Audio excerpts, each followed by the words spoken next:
जय श्री कृष्ण विद्यार्थी मित्रों।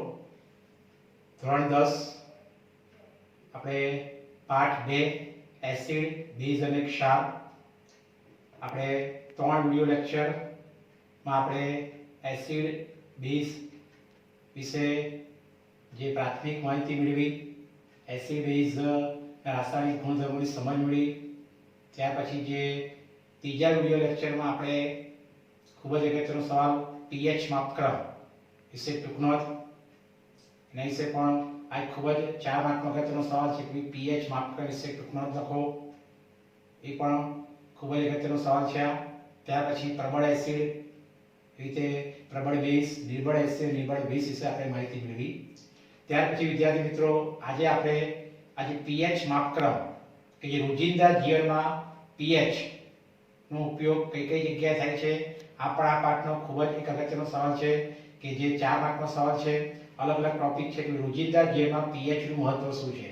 તો આપણે રોજિંદા જીવનમાં એવી ઘણી બધી જગ્યાએ આ pH નું મહત્વ હોય છે. તો આજે આપણે આ ખૂબ જ અગત્યનો સવાલ છે, જે 4 માર્કનો સવાલ તમને પૂછાય છે. તો આજે આપણે એ સમજીશું કે રોજિંદા જીવનમાં pH નું શું મહત્વ હોય છે. તેમાં અલગ અલગ મુદ્દા છે કે દૈનિક જીવનમાં અથવા તો રોજિંદા જીવનમાં pH નું મહત્વ. માં પહેલું છે કે સજીવના અસ્તિત્વમાં pH નું મહત્વ. વિદ્યાર્થી મિત્રો આ પાઠનો આ પણ ખૂબ અગત્યનો સવાલ છે, જે આપણે ત્રીજા વિડિયો લેક્ચરમાં pH માપક્રમ વિશે જે ટૂંકમાં શીખેલા, એમાં જે એસિડિકતા અને બેઝિકતા એ બે આપણે શીખી ગયા કે pH નું મૂલ્ય જે 7 હોય તો એ તટસ્થ કહેવાય છે, 7 થી ઓછું હોય તો એ એસિડિક હોય છે અને 7 થી વધુ હોય તો બેઝિક હોય છે. એના આધારે આ દૈનિક જીવનમાં pH નું ખૂબ જ મહત્વ છે. ત્યાર પછી એક અગત્યનું સૂત્ર પણ આવે છે આપણે કે pH વત્તા pOH બરાબર 14. કે આપણે જે ત્રીજા વિડિયો લેક્ચરમાં જે આકૃતિ દોરી હતી અને જે ટૂંકમાં શીખેલા pH માપક્રમ, જેમાં આપણે કીધું કે pH માપક્રમ 0 થી 14 વચ્ચે હોય છે. માટે એક સૂત્ર આવે છે pH વત્તા pOH બરાબર 14.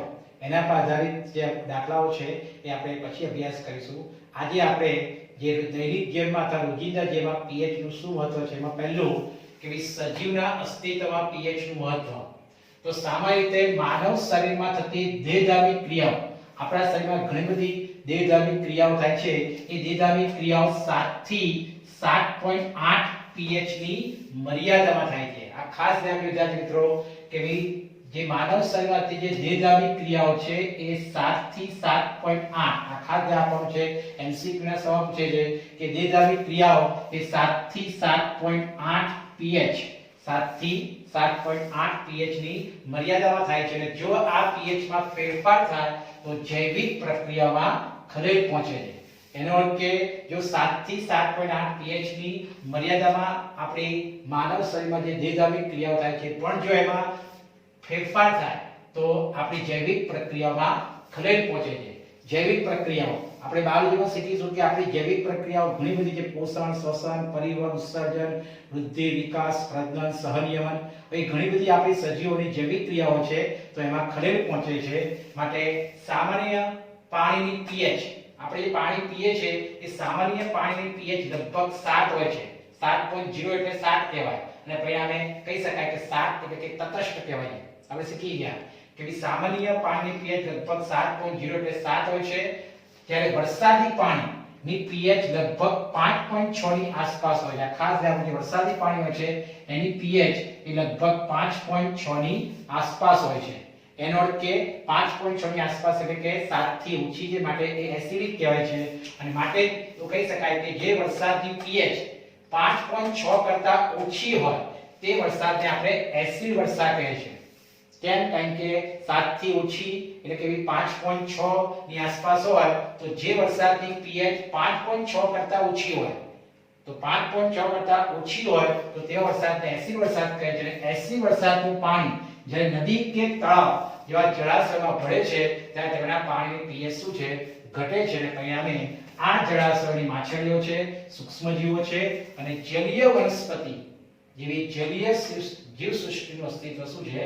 જોખમાય છે. આપણે આગળ પણ શીખી ગયા કે જ્યારે એસિડ વરસાદ થાય છે ત્યારે એ એસિડ વરસાદનું પાણી જ્યારે જમીનમાં ભળે, તળાવ કે નદી કે જળાશયમાં ભળે તો જમીનને પણ નુકસાન થાય છે. આ ઉપરાંત જે તળાવ, નદી, સરોવરમાં રહેતા જે જલીય સજીવો છે એને પણ ખૂબ જ નુકસાન થાય છે. કારણ કે એ જે વરસાદી મીન્સ કે એસિડ વરસાદ ની જે pH છે 5.6 કરતા ઓછી હોય છે અને 5.6 કરતા ઓછી હોય એટલે એસિડિક હોય છે અને આવું એસિડિક પાણી જ્યારે આપણા જમીનમાં અથવા તો જ્યારે તળાવ કે નદી કે જળાશયમાં ભળે ત્યારે ખૂબ જ નુકસાન થાય છે. તો આગળનો ટોપિક છે ત્યાં પછી બીજું આવે છે કે જમીનમાં pH નું મહત્વ. જમીનમાં pH કઈ રીતે આપણે ઉપયોગી છે તો વનસ્પતિના તંદુરસ્ત વિકાસ માટે વિશિષ્ટ pH મર્યાદાની જરૂરિયાત હોય છે. ઉદાહરણ આવે છે કે જે જમીનની pH 6.5 થી 7.3 ની વચ્ચે, ખાસ અગત્યનું છે કે 6.5 થી જે જમીનની pH 6.5 થી 7.3 ની વચ્ચે હોય, ખાસ પૂછાય છે કે 6.5 થી 7.3 ની વચ્ચે હોય તેવી જમીનમાં છોડની વૃદ્ધિ અને વિકાસ કેવો થાય? ખૂબ જ સારો થાય. આ એક MCQ નો પણ સવાલ છે કે આપણે કોઈ પણ છોડની વૃદ્ધિ વિકાસ સારો કરવો હોય તો તે જમીનની pH 6.5 થી 7.3 ની વચ્ચે હોવી જોઈએ. વિદ્યાર્થી મિત્રો, અગત્યનો સવાલ છે કે છોડની વૃદ્ધિ અને વિકાસ સારો કરવો હોય તો જમીનની pH 6.5 થી 7.3 ની વચ્ચે હોય તો તે જમીનમાં છોડની વૃદ્ધિ વિકાસ સારો થાય છે. આથી ખેડૂત એસિડિક જમીન હોય એ એસિડિક જમીનને તટસ્થ કરવા માટે જમીનમાં શું કરે છે? લાઇમ ઉમેરે. લાઇમ એટલે કે આપણે શીખી ગયા કળી ચૂનો, જેનું રાસાયણિક નામ છે કેલ્શિયમ ઓક્સાઇડ, સૂત્ર આવે CO, જેને આપણે લાઇમ કહીએ છીએ. એનો અર્થ કે એસિડિક જમીન હોય એને તટસ્થ કરવા માટે જમીનમાં શું ઉમેરવામાં આવે? લાઇમ. લાઇમ એટલે કે આપણે શીખી ગયા કળી ચૂનો, કેલ્શિયમ ઓક્સાઇડ. રીતે બેઝિક જમીન હોય, બેઝિક જમીનને તટસ્થ કરવા માટેમાં જીપ્સમ, એનું સૂત્ર છે CaSO4.2H2, આ જીપ્સમ ઉમેરવામાં આવે. જીપ્સમ બીજું નામ છે ચિરોડી. તો આવા અગત્યના જે ટૂંકા સમજાય છે અને કહી શકાય કે આ જે ટોપિક છે કે જે તમને 4 માર્કમાં પણ તમને 2 કે 3 સવાલ ભેગા કરી છે. તો આ રીતે જમીનમાં pH નું મહત્વ છે. ત્યાર પછી પાચન તંત્રમાં pH નું મહત્વ. આપણે ખોરાક કહીએ છીએ ને ખોરાકની પાચનતા છે ને પાચન તંત્રમાં પણ pH ખૂબ જ અગત્યનું છે કે આપણે સૌ જાણીએ છીએ તેમ ખોરાકના પાચનમાં જઠર અગત્યનો ભાગ ભજવે છે. કારણ કે આપણે શીખી ગયા છે કે ભાઈ જઠર, આપણે જે પણ ખોરાક કહીએ છીએ એ અન્નનળીમાંથી આ જઠરમાં આવે છે અને જઠરમાં ખોરાક 3 કલાક સુધી વલોવાય છે. એનો અર્થ કે આપણે સૌ જાણીએ પ્રમાણે ખોરાકના પાચનમાં જઠર અગત્યનો ભાગ ભજવે છે. જઠર હાઇડ્રોક્લોરિક એસિડ એટલે કે HCl ઉત્પન્ન કરે છે. આપણે શીખી ગયા છે કે આપણે દરેકના જઠરમાં આ હાઇડ્રોક્લોરિક એસિડ ઉત્પન્ન થાય છે જે જઠરને નુકસાન પહોંચાડ્યા વગર ખોરાકનું પાચન કરવામાં શું કરે છે? મદદ કરે છે. વિદ્યાર્થી મિત્રો, ખાસ ધ્યાન આપજો કે આપણે દરેકના જઠરમાં હાઇડ્રોક્લોરિક એસિડ ઉત્પન્ન થાય છે કે જે આપણા જઠરને નુકસાન પહોંચાડ્યા વગર ખોરાકનું પાચન કરવામાં મદદ કરે છે. પરંતુ અપચા એટલે જ્યારે ખોરાક પચતો ન હોય અથવા તો એવા વધારે પડતા તૈલી ખોરાક ખાવામાં આવે તો એવા અપચા દરમિયાન જઠર ખૂબ જ વધુ માત્રામાં એસિડ ઉત્પન્ન કરતો હોવાથી જઠરમાં દર્દ અને બળતરા થાય છે. આપણે સામાન્ય ભાષામાં શું કહીએ છીએ? એસિડિટી. એટલે કે મોટે ભાગે આ એસિડિટી થવાનું કારણ શું હોય છે કે જ્યારે અપચો ખોરાક પચતો ન હોય અથવા તો એવા તૈલી કે તીખા કે તળેલા વધારે ખોરાક ખાવાથી જઠર ખૂબ જ વધુ માત્રામાં એસિડ ઉત્પન્ન કરતો હોવાથી આપણા જઠરમાં દર્દ અને બળતરા થાય, જેને આપણે સામાન્ય ભાષામાં એસિડિટી કહીએ છીએ.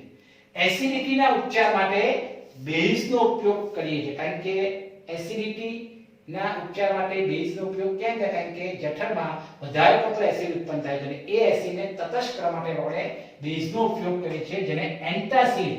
એન્ટાસિડ એટલે પ્રતિએસિડ પદાર્થો કહેવાય કે જે પ્રતિએસિડ એટલે કે એસિડને તટસ્થ કરશે.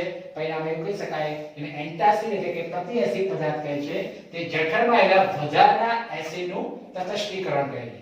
અને ઉદાહરણ તરીકે એન્ટાસિડ એટલે કે પ્રતિએસિડ પદાર્થ તરીકે મંદ બેઝિક પદાર્થો જેવા કે આપણો ખાવાનો સોડા, જેને આપણે સામાન્ય ભાષામાં બેકિંગ સોડા, સૂત્ર આવે NaCO3, અને મિલ્ક ઓફ મેગ્નેશિયા એટલે કે MgOH2, જેને આપણે મેગ્નેશિયમ હાઇડ્રોક્સાઇડ અથવા મિલ્ક ઓફ મેગ્નેશિયા જેવા એન્ટાસિડ એટલે કે બેઝિક પદાર્થનો આપણે ઉપયોગ કરીએ છીએ.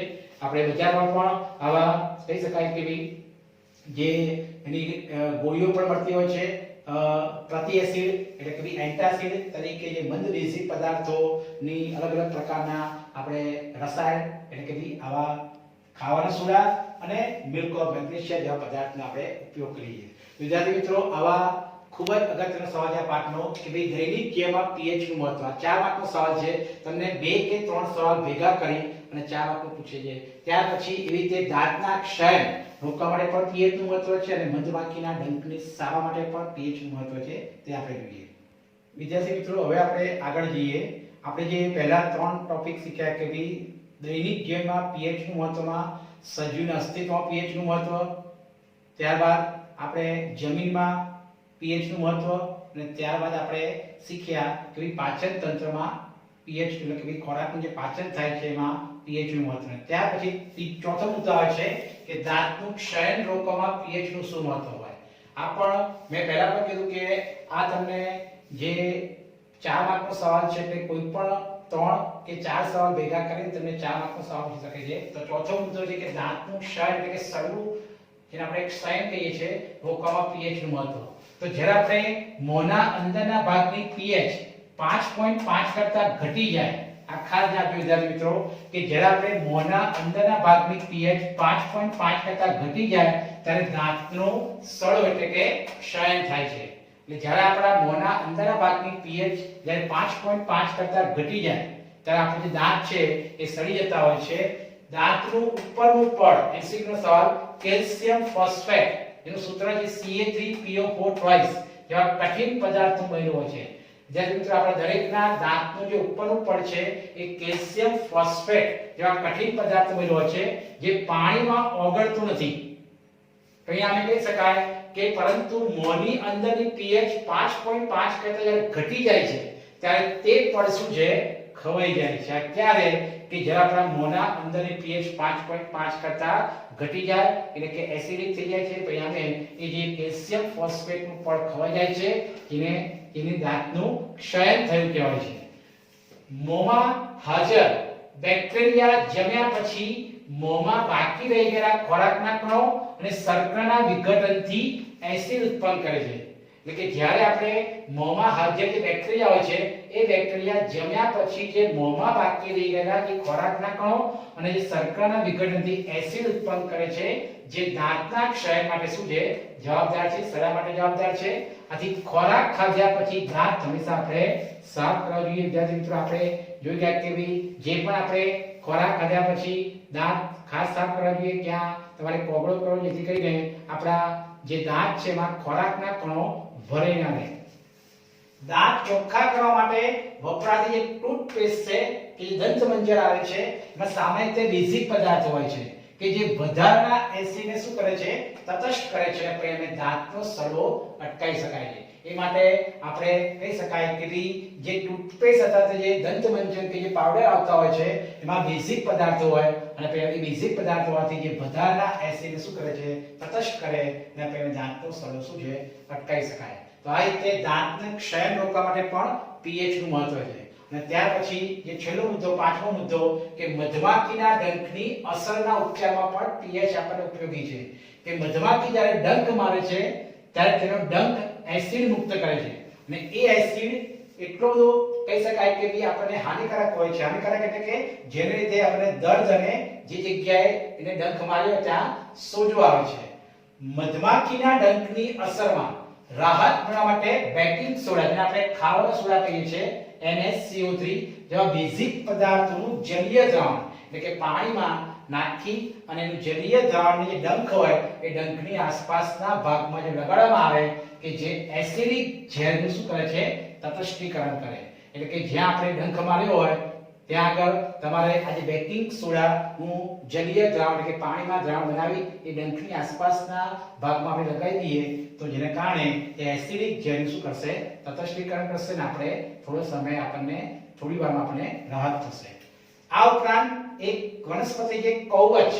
આ કવચ નામની એક તૃણીય વનસ્પતિ, કવચ નામની તૃણીય વનસ્પતિના જે પાંદડા એ પાંદડાના ડંખ મારતા રોમ મિથેનોઇક એસિડ મુક્ત કરે છે. આ એક વનસ્પતિ છે તૃણીય વનસ્પતિ કવચ. એ વનસ્પતિના પાંદડાના ડંખ મારતા એક એસિડ જે રોમ મિથેનોઇક એસિડ મુક્ત કરે. આથી તેના સ્પર્શથી દાહક દર્દ અનુભવાય છે એટલે કે ખૂબ જ એ દર્દ અનુભવાય છે. તો આવા અલગ અલગ પ્રકારના જે કહી શકાય કે તૃણીય વનસ્પતિ અને ખાસ કરીને આપણે કીધું કે મધમાખી જે આપણે ડંખ મારે તો એ જે ડંખ મારતી જગ્યાએ સોજો અને દર્દ થતું હોય છે એ માટે આપણે બેઝિક પદાર્થોનો ઉપયોગ કરીએ તો એનાથી આપણને રાહત મળે છે। તો આ પાંચે પાંચ ટોપિક ખૂબ જ અગત્યના છે। આ પાઠનો પણ ખૂબ જ અગત્યનો સવાલ વિદ્યાર્થી મિત્રો 4 માર્કમાં પૂછી શકે છે। તમને કોઈ પણ 3 કે 4 અલગ અલગ મુદ્દા તો દૈનિક જીવનમાં પીએચ નું મહત્વ પહેલું હતું આપણે કે સજીવના અસ્તિત્વમાં પીએચ નું મહત્વ, ત્યાર પછી આપણે કીધું કે જમીનમાં પીએચ નું મહત્વ, ત્યાર પછી આપણે કીધું પાચન તંત્રમાં પીએચ નું મહત્વ, ત્યાર પછી ચોથો મુદ્દો કે દાંતનું ક્ષયન રોકવામાં પીએચ નું મહત્વ અને મધમાખીના ડંખની અસરના ઉપચારમાં પીએચ નું મહત્વ। તો આ રીતે પાંચમાંથી તમને કોઈ પણ 2 કે 3 સવાલ ભેગા કરી ને 4 માર્કનો સવાલ પૂછે છે। તો આ પણ પાઠનો ખૂબ જ અગત્યનો સવાલ છે। ત્યાર પછી વિદ્યાર્થી મિત્રો આપણને જે આગળ જઈએ તો એમાં તમને ચોપડીમાં કેટલાક કુદરતી એસિડ આ પણ એમસીક્યુ પૂછાય કે કેટલાક કુદરતી એસિડ કે જે કુદરતી સ્ત્રોત હોય છે એ કુદરતી સ્ત્રોતમાંથી આપણને એ એસિડ પ્રાપ્ત થાય છે જેમાં વિનેગર એટલે કે જેમાં એસિટિક એસિડ હોય છે। આપણે શીખી ગયા કે વિનેગર કે જે આપણે પ્રિઝર્વેટિવ્સ તરીકે વપરાય છે જેમાં એસિટિક એસિડ હોય છે, સંતરુ કે જેમાં સાઇટ્રિક એસિડ હોય છે, આમલી કે જેમાં ટાર્ટરિક એસિડ હોય છે, ટામેટું કે જેમાં ઓક્ઝેલિક એસિડ હોય છે, ખાટું દૂધ કે દહીં કે જેમાં લેક્ટિક એસિડ હોય છે, લીંબુમાં સાઇટ્રિક એસિડ હોય છે, કીડીનો ડંખ જેમાં મિથેનોઇક એસિડ હોય છે। મેં કીધું કે ભાઈ આ કીડી પણ આપણે લાલ કીડી જ્યારે ડંખ મારે ત્યારે એમાં એ ખૂબ જ આપણે થતી બળતરા જેમાં મિથેનોઇક એસિડ હોય છે અને આપણે શીખી ગયા પ્રમાણે કે ભાઈ તૃણીય વનસ્પતિ કોવચનો ડંખમાં આ મિથેનોઇક એસિડ હોય છે। તો વિદ્યાર્થી મિત્રો આ કેટલાક કુદરતી એસિડ કે જે અલગ અલગ પદાર્થમાં આવેલા છે અને કુદરતી સ્ત્રોતમાં અલગ અલગ એસિડ હોય છે। તો આ પણ એમસીક્યુઝ તરીકે પૂછાય છે। અને ત્યાર પછી એ પાઠનો છેલ્લો ટોપિક છે ક્ષાર। આ ક્ષાર વિશે આપણે આગળ માહિતી મેળવીએ। વિદ્યાર્થી મિત્રો હવે આપણે આ પાઠનો છેલ્લો ટોપિક બાકી છે ક્ષાર। એસિડ બેઝ વિશે આપણે શીખી ગયા અને ત્યારબાદ હવે ક્ષાર શું છે તો આપણે શીખી રહ્યા છે। તો આ ક્ષાર વિશે આપણે જોઈએ તો સૌથી પહેલા ક્ષાર પરિવાર કોને કહેવાય છે? ક્ષાર પરિવાર એટલે એક સમાન ધન અથવા ઋણ આયનો જેને મૂલકો કહેવાય। તો એક સમાન ધન અથવા ઋણ આયનો ધરાવતા ક્ષારને ક્ષાર પરિવાર કહેવાય। તમને સવાલ આખો ભેગો પૂછે 4 માર્કનો સવાલ કે ક્ષાર પરિવાર કોને કહેવાય? સોડિયમ ક્લોરાઇડ અને મેગ્નેશિયમના ક્ષાર પરિવારના ઉદાહરણ આપો। તો વ્યાખ્યા આવશે કે એક સમાન ધન અથવા ઋણ આયનો ધરાવતા ક્ષારને ક્ષાર પરિવાર કહેવાય છે। માં સોડિયમ ક્ષાર પરિવારના ઉદાહરણો છે NaCl એટલે સોડિયમ ક્લોરાઇડ, સોડિયમ સલ્ફેટ અને સોડિયમ કાર્બોનેટ એટલે કે NaCl, Na2SO4 અને Na2CO3 આ સોડિયમ ક્ષાર પરિવારનું ઉદાહરણ છે। તે ક્લોરાઇડ ક્ષાર પરિવારનું ઉદાહરણ છે NaCl એમાં પણ NaCl આવશે sodium chloride, KCl potassium chloride, NH4 છે એલ્યુમિનિયમ ક્લોરાઇડ આ પણ ક્લોરાઇડ ક્ષાર પરિવારનું ઉદાહરણ છે। એટલે મેગ્નેશિયમ તો MgCl2 મેગ્નેશિયમ ક્લોરાઇડ અને MgSO4 એટલે કે મેગ્નેશિયમ સલ્ફેટ આ મેગ્નેશિયમ ક્ષાર પરિવારના ઉદાહરણ છે। ત્યાર પછી એના પછી સવાલ છે કે તટસ્થ ક્ષાર, એસિડિક ક્ષાર અને બેઝિક ક્ષારના pH મૂલ્યો લખો। તટસ્થ, એસિડિક અને બેઝિક ક્ષારના pH મૂલ્યો તો શીખી ગયા આપણે વિદ્યાર્થીઓ કે પ્રબળ એસિડ અને પ્રબળ બેઝમાંથી બનતા જે તટસ્થ ક્ષારની pH 7 હોય છે। આ ખાસ ધ્યાન રાખો કે બંને પ્રબળ આવશે કે પ્રબળ એસિડ અને પ્રબળ બેઝ માંથી બનતા જે તટસ્થ ક્ષારની pH શું હોય છે 7 હોય છે। એ જે પ્રબળ એસિડ અને નિર્બળ બેઝ આવશે। ખાસ ધ્યાન રાખજો પ્રબળ એસિડ અને નિર્બળ બેઝમાંથી બનતા જે એસિડિક ક્ષાર હોય એટલે જ્યારે પ્રબળ એસિડ હોય અને નિર્બળ બેઝ હોય ત્યારે એસિડિક ક્ષાર હોય અને એસિડિક ક્ષાર બને તેની pH 7 થી શું હોય છે ઓછી હોય છે। અને જ્યારે પ્રબળ બેઝ આ ખાસ ધ્યાન રાખજો જ્યારે પ્રબળ બેઝ અને નિર્બળ એસિડ થી જે બેઝિક ક્ષાર બને એ બેઝિક ક્ષારની pH 7 કરતા શું હોય છે વધુ હોય છે। એટલે એક વસ્તુ ખાસ ધ્યાન આપવાની છે કે જ્યારે બંને પ્રબળ હોય પ્રબળ એસિડ અને પ્રબળ બેઝમાંથી જે તટસ્થ ક્ષાર બને એની pH 7 જ હોય જ્યારે પ્રબળ એસિડ અને નિર્બળ બેઝમાંથી જે એસિડિક ક્ષાર બનતો એની pH 7 થી ઓછી હોય જ્યારે પ્રબળ બેઝ અને નિર્બળ એસિડ થી બેઝિક ક્ષારની pH 7 થી વધુ હોય છે। ત્યાર પછી એક સવાલ છે કે હાઇડ્રોક્લોરિક એસિડ HCl અને સોડિયમ હાઇડ્રોક્સાઇડ એટલે NaOH ના દ્રાવણના સંકીર્ણથી ઉદ્ભવતો ક્ષાર એ ઉદ્ભવતો ક્ષાર કયો હશે? તે ઉદ્ભવતો ક્ષાર હશે સોડિયમ ક્લોરાઇડ NaCl એનું અણુસૂત્ર NaCl આવશે। એનો ઉપયોગ ક્યાં આપણા ખોરાકમાં થાય છે અને સ્વભાવ કેવો હોય છે એનો તટસ્થ હોય છે। તો સવાલ એ પૂછાય છે કે હાઇડ્રોક્લોરિક એસિડ અને સોડિયમ હાઇડ્રોક્સાઇડના દ્રાવણના સંકીર્ણથી ઉદ્ભવતા ક્ષારનું નામ અને આનું સૂત્ર લખી તેનો ઉપયોગ અને સ્વભાવ. એટલે જ્યારે બંને વચ્ચે પ્રક્રિયા થાય હાઇડ્રોક્લોરિક એસિડ એટલે કે HCl અને સોડિયમ હાઇડ્રોક્સાઇડ એટલે NaOH ના દ્રાવણના સંયોગીકરણથી ક્ષાર કયો બને સોડિયમ ક્લોરાઇડ. એનું સૂત્ર છે NaCl. એનો ઉપયોગ આપણે ખોરાકમાં કરીએ છીએ અને સ્વભાવ શું હોય છે તટસ્થ. ત્યાર પછી આપણે ખબર કે દરિયાના પાણીમાં પણ ઘણા બધા ક્ષારો ઓગળેલા હોય છે. ઉદાહરણ તરીકે sodium chloride, potassium chloride, sodium bromide, potassium bromide, magnesium bromide, એ જે NaIO3 એટલે કે સોડિયમ આયોડેટ. આ બધા અલગ અલગ પ્રકારના ક્ષાર જે આપણા કહી શકાય કે દરિયાના પાણીમાં ઓગળેલા હોય છે. એટલે ઉદાહરણ તરીકે NaCl, KCl, NaBr, KBr, MgBr2 અને NaIO3 ને સોડિયમ આયોડેટ કહે છે. હવે બીજો અગત્યનો છે કે ખનિજ ક્ષાર જેને રોક સોલ્ટ કહેવાય છે. રોક સોલ્ટ કોને કહે છે? તો દરિયામાં ઓગળેલા દ્રાવ્ય ક્ષારોને ઘન ક્ષારમાં નિક્ષેપિત કરતા મોટા સ્ફટિકો અશુદ્ધિઓને કારણે કથ્થઈ રંગના બને છે. ખાસ ધ્યાન આપવાનું છે. અને કથ્થઈ રંગના બને જેને ખનિજ ક્ષાર એટલે કે રોક સોલ્ટ કહેવાય છે. રોક સોલ્ટ કોને કહેવાય? ફરી એકવાર કે દરિયામાં ઓગળેલા જે દ્રાવ્ય ક્ષારો હોય એ દ્રાવ્ય ક્ષારોને ઘન ક્ષારમાં નિક્ષેપિત કરતા મોટા સ્ફટિકો અશુદ્ધિઓને કારણે એ કથ્થઈ રંગના બની જાય તેને શું કહેવાય છે?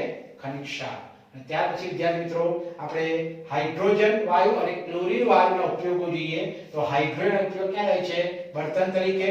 ત્યાં વનસ્પતિ તેલના હાઇડ્રોજનેશનમાં આપણે હાઇડ્રોજન વાયુનો ઉપયોગ આવશે. અને એમોનિયા વાયુ NH3 એમોનિયા વાયુની બનાવટમાં પણ આ હાઇડ્રોજન વાયુનો ઉપયોગ થાય છે. એટલે વિદ્યાર્થી ક્લોરીનના ઉપયોગો. ક્લોરીન કે જે જળ ઉપચારમાં એનો ઉપયોગ થાય છે. પાણીને જંતુરહિત બનાવવા માટે આપણે ક્લોરીનનો ઉપયોગ થાય છે. PVC એટલે પોલીવિનાઇલ ક્લોરાઇડની બનાવટમાં, CFC એટલે ક્લોરોફ્લોરોકાર્બન્સની બનાવટમાં અને બ્લીચિંગ પાવડરની બનાવટમાં આ Cl2 નો ઉપયોગ થાય છે. તો વિદ્યાર્થી મિત્રો આ ક્ષાર વિશે શરૂઆત માટે સામાન્ય માહિતી છે અને ત્યાર પછી એના પર આધારિત ટૂંકનો તો છે એ આપણે પછી લઈશું. વિદ્યાર્થી મિત્રો આજે આ ખૂબ જ અગત્યનો વિડિયો લેક્ચર છે કે જેમાં આપણે એક ખૂબ જ અગત્યનો 4 માર્કનો સવાલ ચલાવ્યો છે કે જે pH. આપણે આગલા વિડિયો લેક્ચરમાં pH વિશે ટૂંકનો અને આ જે લેક્ચરમાં જે આપણે pH નું રોજિંદા જીવનમાં અલગ અલગ જગ્યાએ મહત્વ છે. તો વિદ્યાર્થી મિત્રો આ બધા જવાબો ખાસ લખીને તૈયાર કરો અને મેં કીધું એ પ્રમાણે કે આપણા વિડિયો લેક્ચરને લાઈક અને સબસ્ક્રાઇબ ખાસ કરો. જય શ્રી કૃષ્ણ.